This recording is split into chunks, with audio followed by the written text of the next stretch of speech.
নমস্কার, আমার তরফ থেকে সকল হিন্দু বন্ধুদের জয় শ্রীরাম। বন্ধুরা, দীর্ঘ ৫০০ বছর অপেক্ষার পর অবশেষে অযোধ্যায় রাম মন্দিরের উদ্বোধন এবং রামলালার প্রাণ প্রতিষ্ঠার অনুষ্ঠান সফলভাবে সম্পন্ন হয় 2024-এর 22শে জানুয়ারি। দীর্ঘ সময় পর অযোধ্যা তথা সারা ভারত এমন এক সুন্দর অভূতপূর্ব ঐতিহাসিক দিন দেখতে পেল বা শুনতে পেল। এই রাম মন্দির নির্মাণের জন্য দীর্ঘ ৫০০ বছর লড়াইয়ে যে সকল সাধু সন্তরা, যে সকল রাম ভক্তরা নিজের জীবন বলিদান দিয়েছে, আজ তাদের আত্মা শান্তি পাবে। এই রাম মন্দির আন্দোলনে যুক্ত সকল ব্যক্তিকে আমার শত কোটি নমস্কার। বহু প্রতীক্ষিত রাম মন্দিরে প্রাণ প্রতিষ্ঠা করলেন ভারতের যশস্বী প্রধানমন্ত্রী নরেন্দ্র মোদী। তার হাত দিয়ে ৮৪ সেকেন্ডের অভিজিৎ মুহূর্তে প্রাণ সঞ্চার করা হয় ভগবান রামের। প্রধান যজমানের ভূমিকায় সমস্ত আচার পালন করেন নরেন্দ্র মোদী। বন্ধুরা, এই মন্দির কিন্তু কোনো সরকারি অর্থ ব্যয় করে নির্মাণ করা হচ্ছে না। রাম ভক্তদের দান করা অর্থের সাহায্যে নির্মাণ করা হচ্ছে এই বিশাল রাম মন্দির। রাম মন্দির নির্মাণের জন্য রাম ভক্তরা এত টাকা দান করেছে যে সেই টাকায় পুরো পাকিস্তানকে কিনে নেওয়া যাবে। এই মন্দির নির্মাণের জন্য বরাদ্দ করা হয়েছে ১৮০০ কোটি টাকা। এর কাছাকাছি রয়েছে কেবলমাত্র গুজরাটের বিষ্ণু উমিয় ধামের মন্দির, যা তৈরিতে খরচ হয়েছে ১,০০০ কোটি টাকা। রাম মন্দির নির্মাণের জন্য মোট খরচ বরাদ্দ করা হয়েছে ১৮০০ কোটি টাকা, কিন্তু মন্দির নির্মাণের জন্য রাম ভক্তরা এত টাকা দান করেছেন যে সেই দানের অর্ধেক টাকা দিয়ে এরকম আরও ৪টি মন্দির নির্মাণ করা যাবে।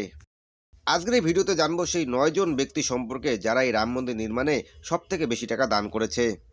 ৯ নম্বরে রয়েছে অরুণ গোবিল, যাকে আমরা রামায়ণে রামের চরিত্রে অভিনয় করতে দেখেছি। তিনি রাম মন্দির নির্মাণের জন্য অর্থ দান করেছেন।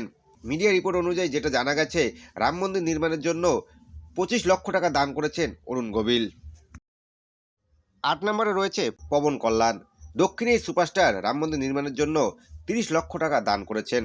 রাম মন্দির উদ্বোধনী অনুষ্ঠানে উপস্থিত ছিলেন দক্ষিণে এই সুপারস্টার পবন কল্যাণ। ৭ম নম্বরে রয়েছে গুরমিত চৌধুরী।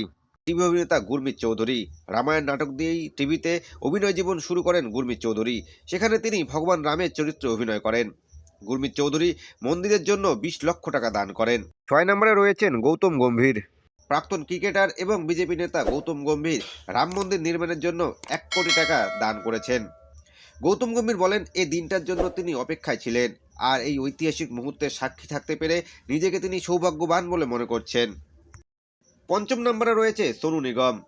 বলিউডের গায়ক সোনু নিগম রাম মন্দির নির্মাণের জন্য মোটা অঙ্কের অর্থ দান করেছেন।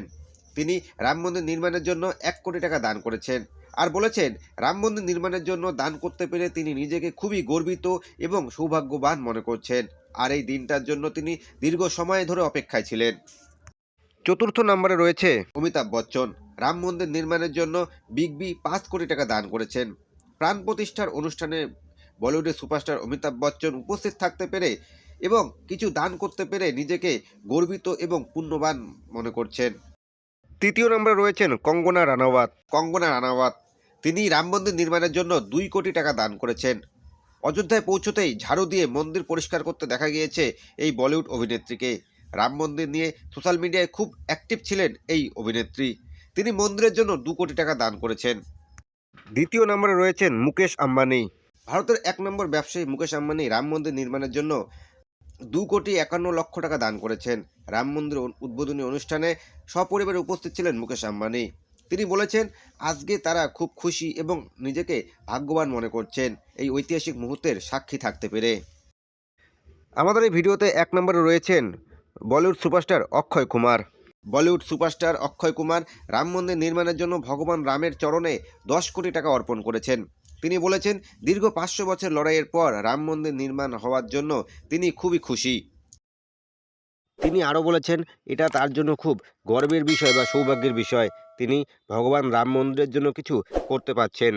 শুধু এই তারকারাই নয়, ভগবান শ্রী রামের মন্দিরের জন্য দান করেছেন অসংখ্য সাধু সন্ন্যাসী। এমনকি দেশের সাধারণ মানুষও নিজের সাধ্যমতো দান করেছেন ভগবান শ্রী রামের মন্দির নির্মাণে। আমি এদের সকলের জীবনে সুখ কামনা করি ভগবান শ্রীরামের কাছে। ভগবান শ্রীরাম এদের সকলের জীবনে সুখ সমৃদ্ধি করুক। বন্ধুরা, যদি ভিডিওটা আপনাদের ভালো লাগে তাহলে কমেন্টে অবশ্যই জয় শ্রীরাম লিখবেন।